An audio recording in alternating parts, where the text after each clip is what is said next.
消防處喺去年總共接獲35,972宗火警召喚，較2024年嘅37,828宗下降咗4.9%。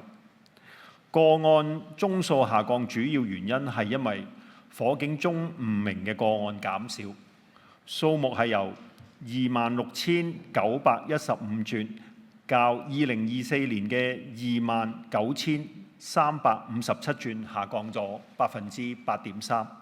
當中成災嘅樓宇火警有2000宗，同2024年嘅1975宗相比，輕微增加咗25宗。主要嘅火警成因係電力故障同埋人為因素。樓宇火警方面，96.1%嘅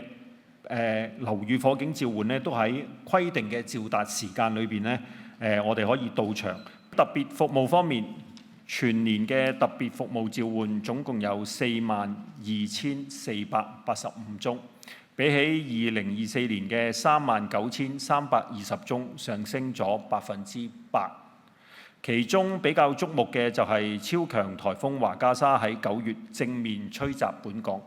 消防處處理超過咗800宗特別服務嘅事故。最後，消防處喺大埔宏福苑5級大火後推出一系列嘅針對性措施，以提升整體嘅安全水平。第一，包括咗成立專責巡查隊；第二，成立全天候嘅快速應變小隊；第三，加強主要消防裝置失效期間對居民嘅警示，仲有積極加強對公眾、